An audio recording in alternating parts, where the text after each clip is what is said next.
One of the unique things about Egypt is that it's one of the places on Earth that has been inhabited continuously for a long time. As such, the land has yielded many fascinating discoveries about the customs and practices of the ancient inhabitants, most of them bewildering to scientists. However, few things are as strange and terrifying as the latest findings that scientists have made in this ancient African nation. What have archaeologists found this time, and why is it terrifying? We jump right into it in this video as we explore scientists' terrifying new discovery in Egypt that changes everything. In what could prove to be the greatest find of the century, archaeologists have announced the discovery of the lost labyrinth of ancient Egypt.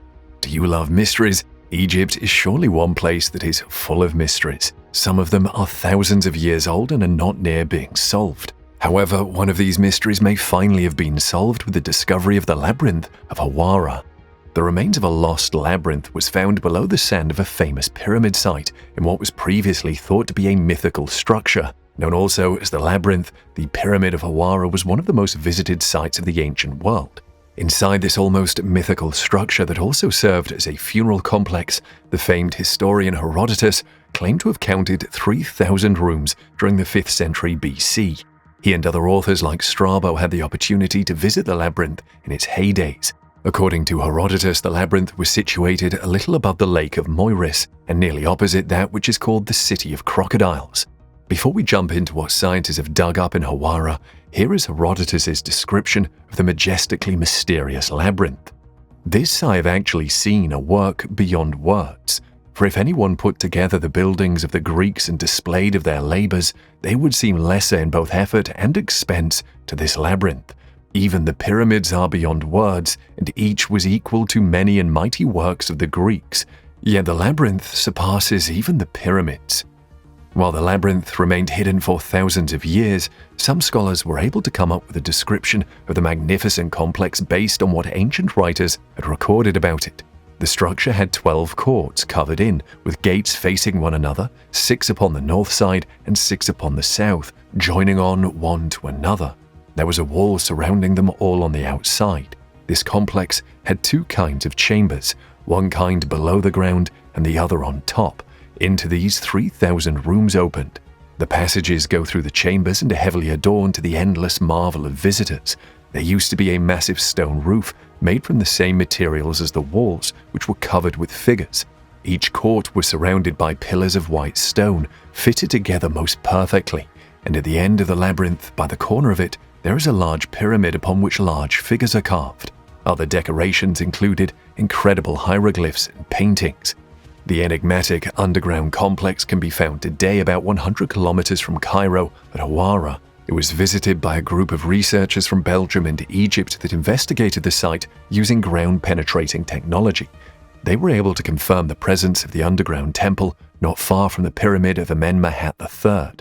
While skeptics may doubt that the lost labyrinth has finally been found, the result of the expedition clearly showed the presence of grid-like and ordered structures deep beneath the sand at levels much deeper than have been previously excavated. One of the findings that keep baffling archaeologists is the hidden chamber in the Pyramid of Giza. Imagine renting an apartment and finding a room inside one of the rooms. You would be curious about the purpose, wouldn't you? Egyptian pyramids are some of the most magnificent man-made structures in history. Their massive size reflect the importance of the pharaohs in ancient Egyptian society. They were placed somewhere in between human and divine and were believed to have been chosen by the gods themselves to serve as their mediators on earth.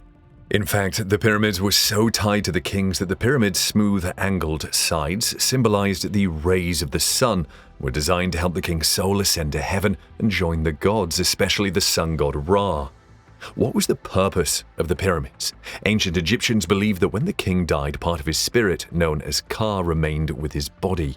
The people wanted to properly care for the king's spirit, so his corpse was mummified and everything he would need in the afterlife was buried with him, including all the trappings of royalty like gold vessels, food, furniture, and other offerings. Though pyramids were built from the beginning of the Old Kingdom to the close of the Ptolemaic period in the 4th century AD, the pyramid construction reached its peak in the late 3rd dynasty and continued until about the 6th, circa 2325 BC. One of the most popular pyramids is the Giza Pyramid. It is believed to be the tomb of one of the earliest pharaohs of Egypt, King Khufu, and stands 140 meters high and 230 meters long. The Giza Pyramid contains three main chambers that we know about: the King's Chamber, the Queen's Chamber, and an underground chamber that appears unfinished. There's also a 47-meter-long corridor leading to the King's Chamber called the Grand Gallery. Scientists set out to check the internal structure of a pyramid to see if there are any previously unknown rooms, cavities, holes, corridors, or whatever that have not been discovered. They used a method known as cosmic muography, and what they found raised more questions than answers, including some areas conspicuously empty in what should have been solid rocks. They discovered a big void estimated to be between 30 and 40 meters in length. What puzzled the scientists was the purpose of this secret chamber that is located in an obviously special place. Suggestions included that it contains another tomb or even gold. One reason the scientists were fascinated was that the Giza Pyramid is basically devoid of things that people were often buried with, although that might have been due to the actions of grave robbers. But apparently they couldn't touch the big void, so whatever it originally contained must be intact. Many of the ancient places associated with Egypt remain lost. However, one of them may be revealed by a highly unusual source: mummified baboons. And that is the lost land of Punt. While the most elaborate mummification was often performed for the royals and elites, sometimes animals too enjoyed the honor. Thanks to this privilege, the remains of some baboons could help us locate the site of the ancient land of Punt, one of Egypt's valued trading partners. Ancient Egyptian texts place Punt somewhere to the south and east of Egypt and mention it was a place that could be reached by either land or sea. However, a large region perfectly fits that description. Anywhere falling in the range from the Arabian Peninsula to northeast Somalia, southern Sudan, and northern Ethiopia or Eritrea could be the land of Punt. Nathaniel Dominy, a primatologist and professor of anthropology at Dartmouth College in New Hampshire, however, claims there might be a way to whittle down the list of possible locations of the lost land of Punt using baboons. These animals are not native to Egypt, but ancient Egyptians imported and mummified them by the boatload for centuries. In fact, some temples and necropolises contain hundreds of baboon mummies. Many seem to have lived long in captivity, serving as pets or service animals. Some tomb paintings show them serving as some sort of police dog, helping the authorities chase down thieves. Others may have been kept as part of the worship of the god Thoth, who was sometimes shown as having a baboon head. Whatever the case, baboons were a big deal to the ancient people of Egypt, so it is not surprising that references to baboon import were found in ancient Egyptian texts. One of them mentioned that these baboons came from the land of Punt, and Dominy says following that baboon trail could take us to Punt. This is where biology meets archaeology. Dominy and his colleagues are tracing the baboons by looking at the levels of variations of strontium and oxygen in the animal's tissues. The molecular variations, called isotopes, are present in soil and water, and they differ from place to place. They were introduced into the baboons' bodies from the food they ate and the water they drank. You can find the records of where an animal ate and drank in their lives through different parts of their body tissues. For example, tooth enamel forms in the first 1 to 3 years of a baboon's life, so oxygen and strontium isotopes in the enamel can reveal where a baboon was born. Hair, on the other hand, only holds a record of the last few months of an animal's life. So Dominy and his colleagues analyzed strontium and oxygen levels from 155 modern baboons taken from 77 different locations. They also investigated samples from baboon mummies from 2 different Egyptian eras. Their findings revealed that some of the mummified baboons came from a region corresponding to modern-day Eritrea, Ethiopia, and Somalia, and the researchers concluded that the land of Punt must have been on the coast of Eritrea and Somaliland. However, some of the mummified baboons showed they were bred in Egypt, which corresponds to historical texts describing the breeding of these primates in Egypt. Now, when you think of the Sahara Desert, do you imagine whales frolicking on the rolling sand dunes? While that is highly unlikely to happen since whales can't survive outside water, there is evidence that the ancestors of the modern whale once swam around right in the hot African desert. Rewind to 1902 when a team of geologists guided their camels into a valley in Egypt's western desert. Centuries of strong wind had sculpted sandstone rocks into strange shapes, and at night the moonlight was so bright, making the sand glow like gold. A nearby hill was known as the Mountain of Hell because of the infernal summer heat, but in this arid valley lay the bones of whales. Some of the skeletons were 50 feet long, with vertebrae as thick as campfire logs. They dated back 37 million years to an era when a shallow tropical sea covered this area and all of northern Egypt. And although the geologists didn't realize it at the time, the prehistoric specimens in the sand would offer clues to one of evolution's most nagging questions: how whales became whales. One clue found from these long-dead whales was the presence of feet. Scientists had long suspected that whales were terrestrial mammals that had eased into the ocean over millions of years, gradually losing their four legs. Proof of this is that modern whales have vestigial hind leg bones, but little in the fossil record illustrated the transition until paleontologists began excavating hundreds of whale fossils buried at Wadi Hitan and finding legs and knees. Older specimens of footed whales have since been identified, but Wadi Hitans are unparalleled in their numbers and state of preservation. The valley, about a 3-hour drive from Cairo, is now a UNESCO World Heritage Site visited by some 14,000 people each year. Paleontologists speculate the whales' landlubber ancestors were deer or pig-like scavengers living near the sea. About 55 million years ago, they started spending more time in the water, first eating dead fish along the shore, and then chasing prey in the shallows, and then wading deeper. As they did, some of them evolved traits that facilitated hunting in water. Over time, since they no longer had to bear their total body weight at sea, they got bigger, their backbones elongating and their rib cages broadening. Most of the fossils in the valley belong to two types. Basilosaurus was the giant with an almost eel-like body. The more petite but heavily muscled Dorudon looked more like a modern whale, at least until its mouth opened to reveal a jaw lined with serrated daggers instead of peg-like teeth. Interestingly, the fossils of more than 75 whales have been found in the middle of the Atacama Desert in Chile. How they ended up there has been a subject of debate among scientists. That's not all the mysteries scientists have found in ancient Egypt, and the next one is not stuff for the faint of heart. How about some macabre mummy juice? It all started when workmen found a black granite tomb 16 feet underground during the construction of an apartment building in the historic Mediterranean port city. The burial chamber was over 2,000 years old and quickly became an internet sensation. Horrifying images of a trio of skeletons floating in the murky soup led to rumors that the mummy juice contained medicinal or supernatural properties, with locals anxious to make a quick buck bottling and selling the stuff. Others feared its odd coloring signified the presence of a metal such as mercury. The large black granite sarcophagus was unearthed, cracked open, despite fears that doing so would unleash an ancient curse. Also, many people speculated it could have contained the remains of Alexander the Great, who founded the city. But the General Secretary of the Supreme Council of Antiquities, Dr. Mustafa Waziri, quickly killed the idea, saying instead it may have belonged to a priest. But then, the discovery of possible arrow damage to one of the skulls means the bones probably belonged to military officials, according to a statement released by Egypt's Ministry of Antiquities. So what was this mummy juice? Did it really have supernatural connotations? Disappointingly, no. Authorities revealed the liquid was neither juice for mummies that contains an elixir of life, nor red mercury, but something far more pedestrian and less appealing: sewage water. Waziri said the skeletons had partially disintegrated because sewage water from a nearby building had leaked into the sarcophagus through a small crack in one side. What about the curses that come with opening ancient coffins? Either they were just rumors or this particular coffin had no curses to offer, because Waziri said he was the first to put his head inside the sarcophagus and apparently nothing had happened to him. If you could get $1 for every ancient tomb found in Egypt, you would rank among the wealthiest individuals in the world. However, some of these tombs are more mysterious than the others, and scientists still can't tell for certain the stories of the individuals buried in them. One of such graves belongs to a woman who clearly had a royal connection, but whose identity could not be verified. The grave was found among the Great Pyramids of the Old Kingdoms of Egypt.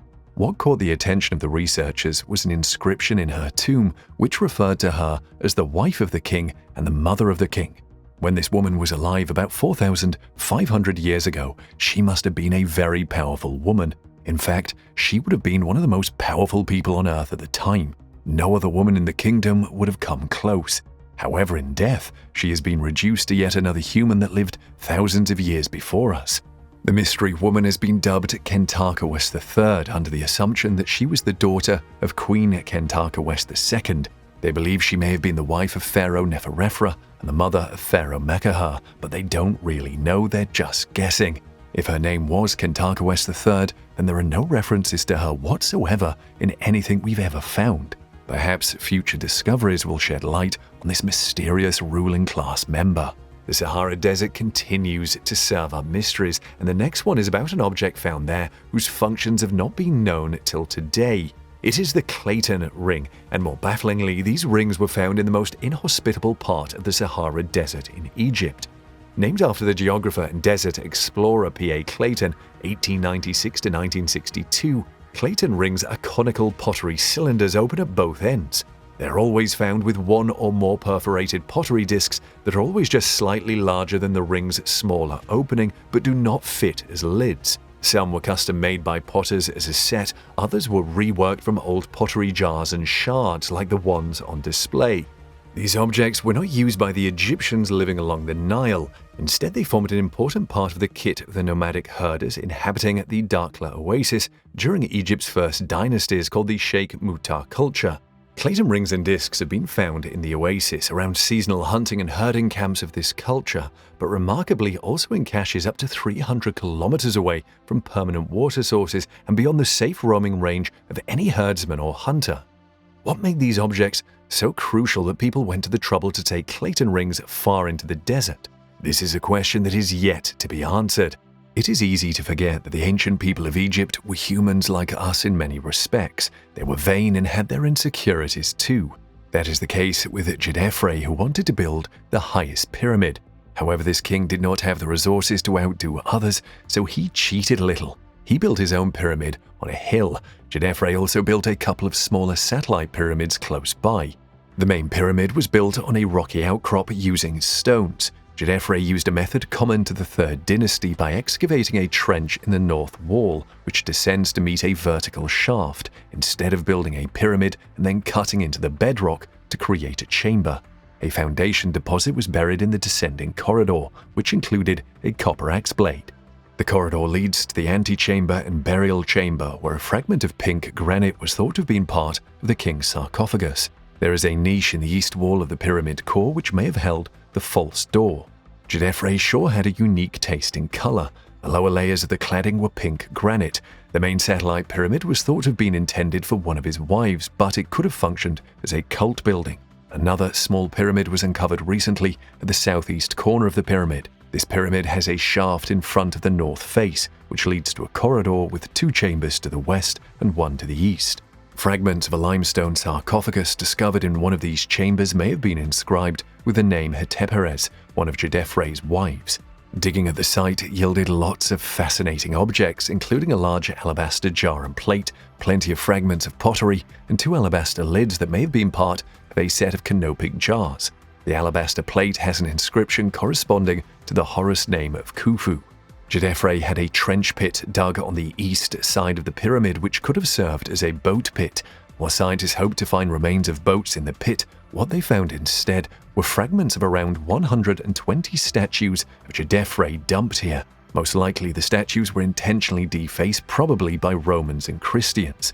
Other structures attached to the pyramid include a guard room, a workshop, housing for workers, and more. The king obviously didn't want to starve, so he had grain stores, bakeries, and a brewery included on his hill.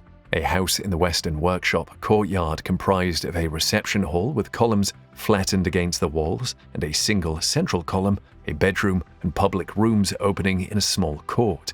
Researchers said the stone chips found in the workshop suggest the blocks were cut into shape before being used. For some reason, while all the other pyramids of Egypt are still standing after thousands of years, Djedefre's pyramid on the hill was completely destroyed. All that you will find of it today is the base. It is not clear how Djedefre's pyramid met its destruction. Some think that Djedefre died before they were able to get much of the work done and his pyramid was abandoned. Others speculate that Romans dismantled it for the stones 2,000 years ago with no regard for a massive historical monument. And still others think that the people of Egypt just disliked Djedefre and pulled down his pyramid to spite him.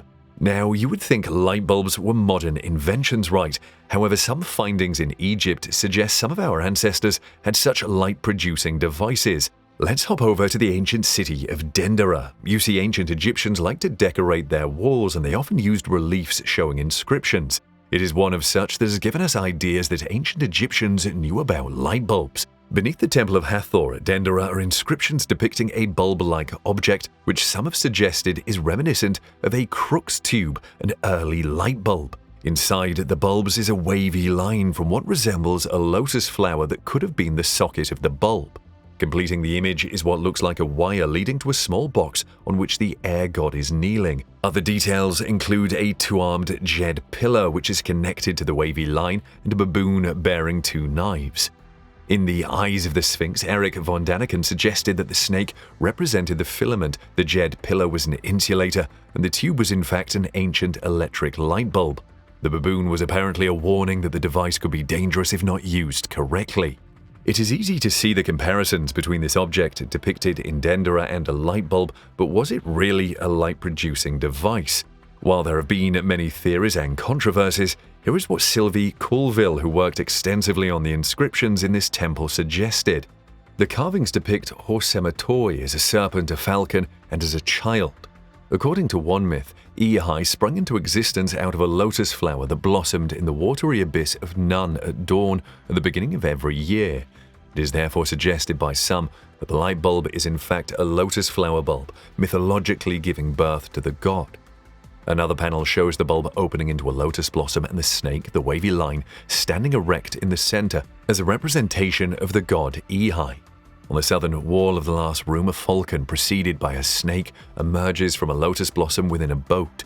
While the exact meaning of the Dendera light has not been established, it is worth noting that archaeologists have not found any unambiguous electrical artifacts, much less light bulbs, in the thousands of ancient sites throughout Egypt. Now, you may assume that's the end of the shocking revelations from Egypt, but you'd be mistaken. Archaeologists excavating a palace in Egypt's ancient city of Avaris made a disturbing discovery while working on the project.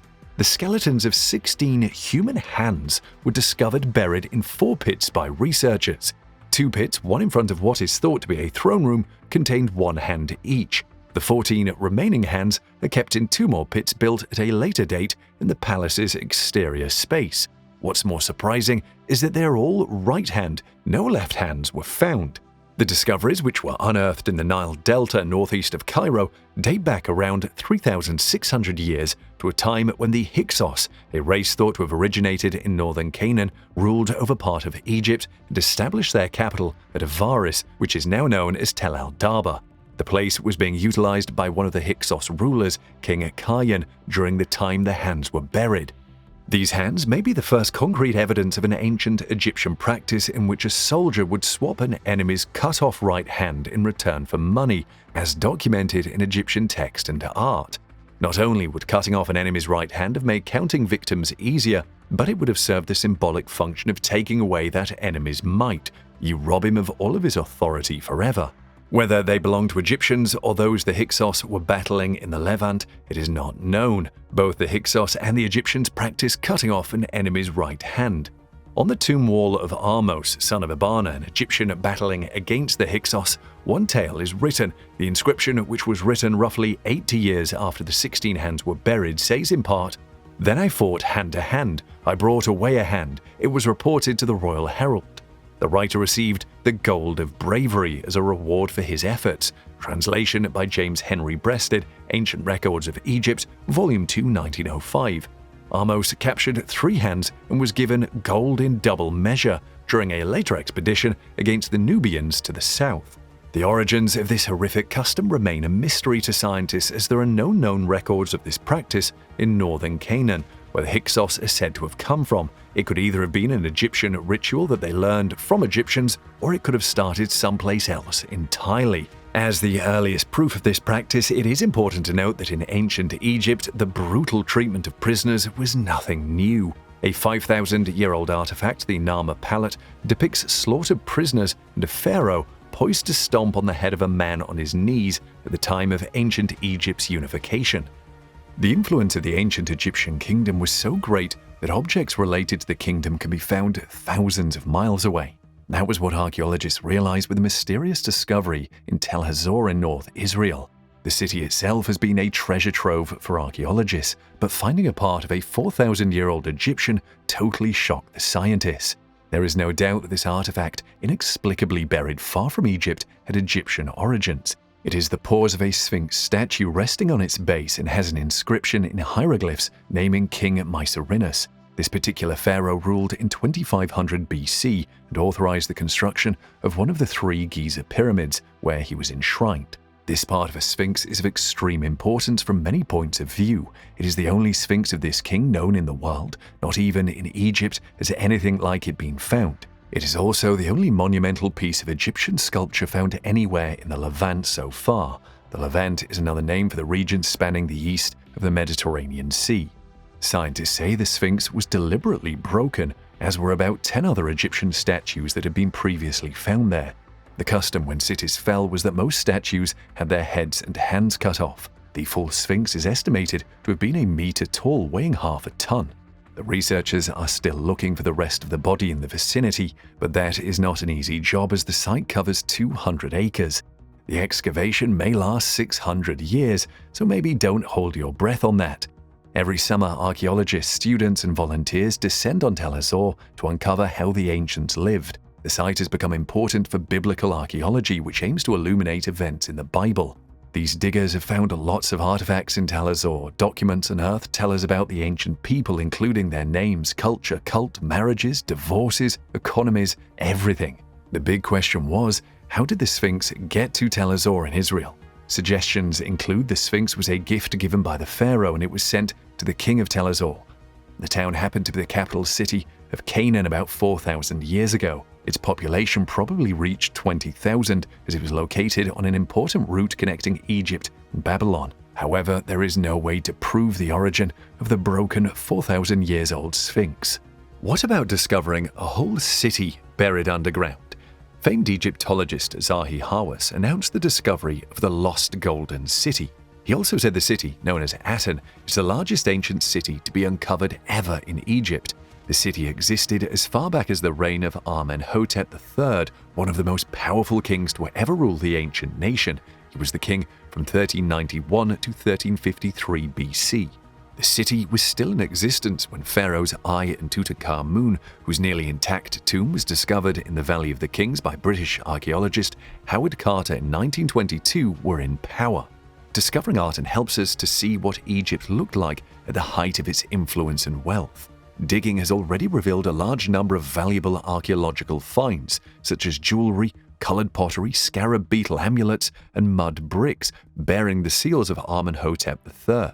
The team began excavations on the west bank of Luxor near the Valley of the Kings, some 500 kilometers or 300 miles south of the capital Cairo. The remains were in surprisingly good condition, with almost complete walls still standing and rooms containing the tools that the ancient Egyptians used in their everyday life. They have already dug up an ancient bakery, an administrative district, and a residential area. As a territory that has been inhabited for millennia, burial places are not a surprising find in Egypt. What is surprising is the nature and scale of these ancient resting places. Take, for example, 5 tombs uncovered in Saqqara in the vast necropolis south of Cairo. According to Egypt's Antiquities Ministry, the stony tombs date back to the Old Kingdom, about 2700 to 2200 BC, and First Intermediate, about 2181 to 2055 BC eras. The tombs, which are engraved with colorful shapes, belong to top officials. One of the tombs belongs to a woman that could be the wife of a man named Yaret, and it has a rectangular burial shaft. Another tomb belongs to Pepi Nefani, who is the supervisor of the Great House, a priest and the purifier of the house. It has a 6 meters deep burial shaft. Another tomb consisting of a 6-meter deep burial shaft belongs to a woman named Peti. She was the priest of Hathor, the goddess of fertility and love. The fourth one was built for a man named Hinu, the overseer and the supervisor of the royal house. It consists of a rectangular 7 meters deep burial shaft.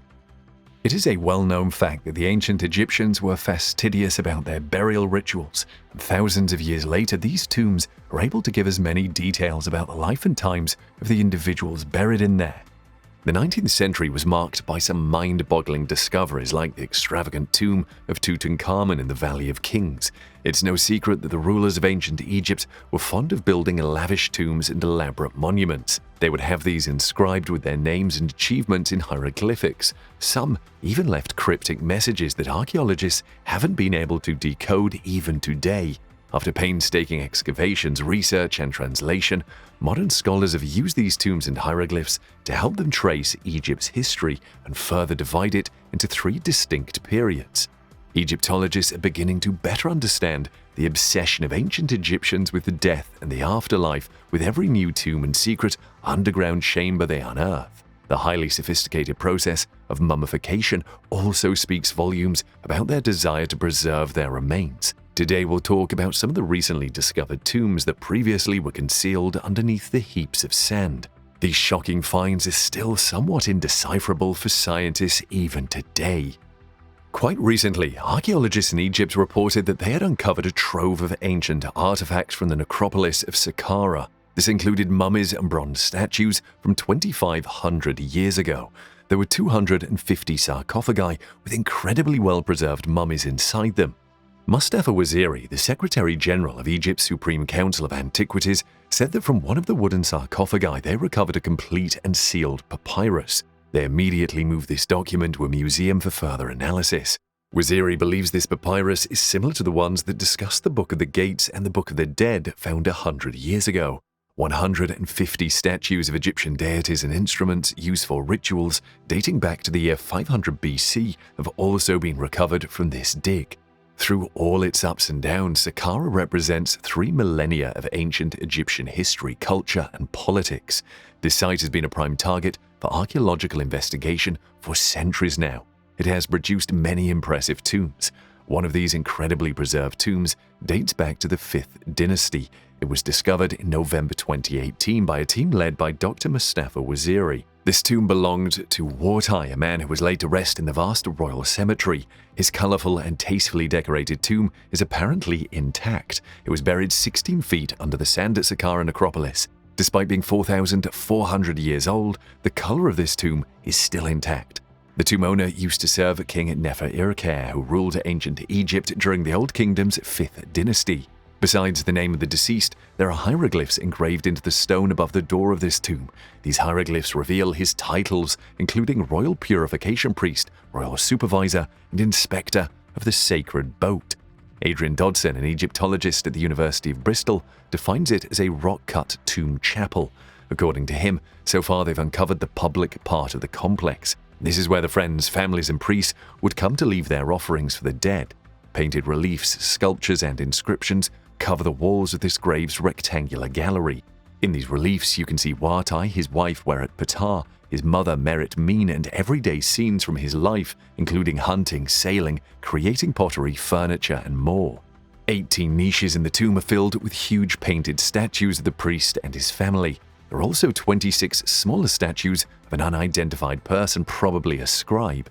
The Egyptian archaeologists working here have discovered 5 shafts in the tomb. One of these shafts was open and empty, but the other 4 are still sealed. Egyptologists are excited to find out what is hidden in these shafts. They believe one of these shafts could lead to a coffin or sarcophagus containing the owner of this tomb. The priest's tomb is located along a ridge that has only been partially excavated. There is a chance more incredible secrets and treasures might turn up here on further digging.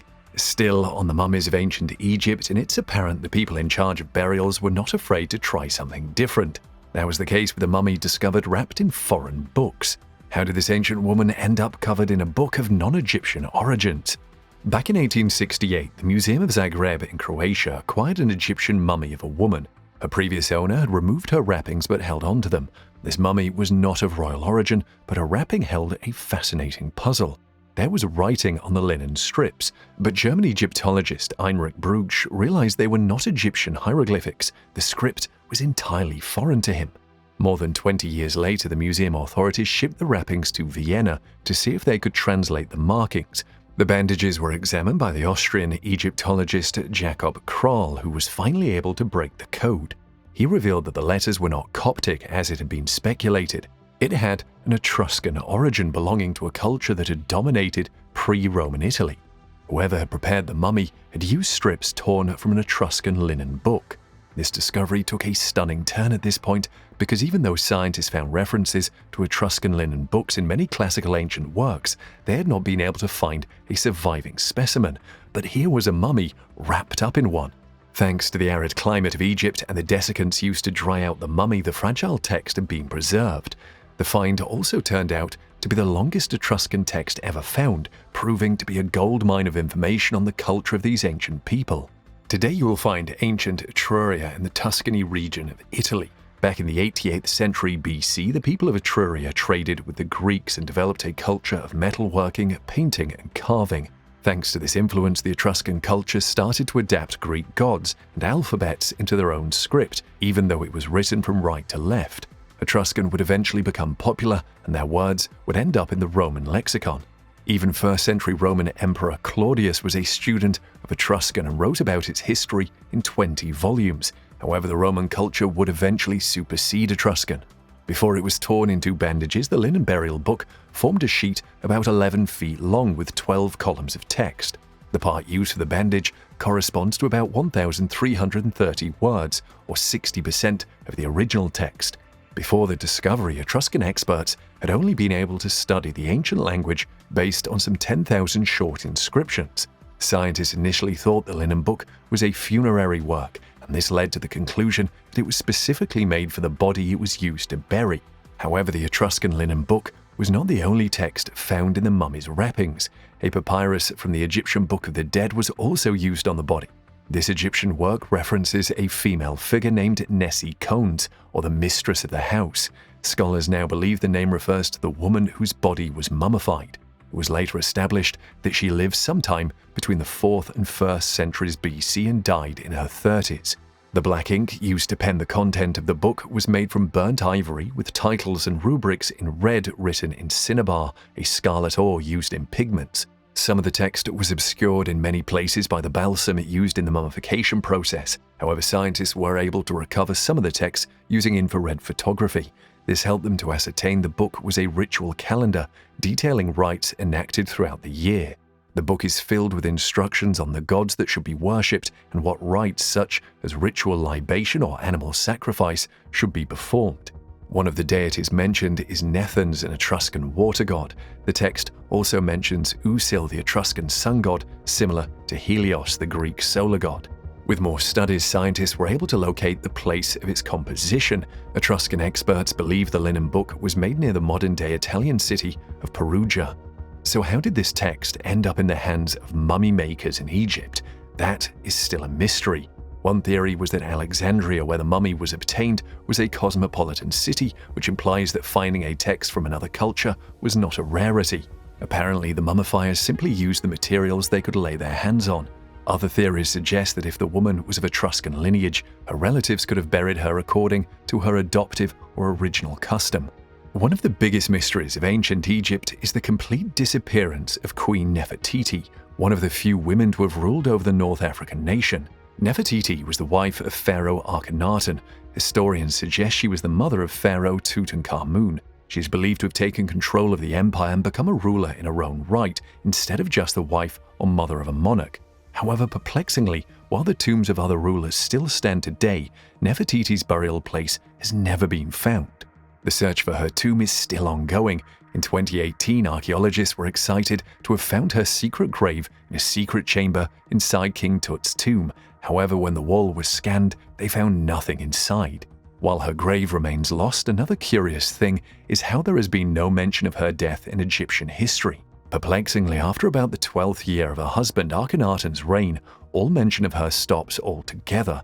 There is a theory that this is because she became pharaoh and adopted a different name, but not everybody agrees. Something that the answer to this mystery is a bit more mundane than we might hope. According to Dr. Joyce Tidsley, the simplest explanation is just that Nefertiti was never a pharaoh at all. Dr. Tydesley believes that people made a big deal out of Nefertiti in the 1920s because a sculpture of her face became popular and they just wanted her to be popular badly enough to believe it.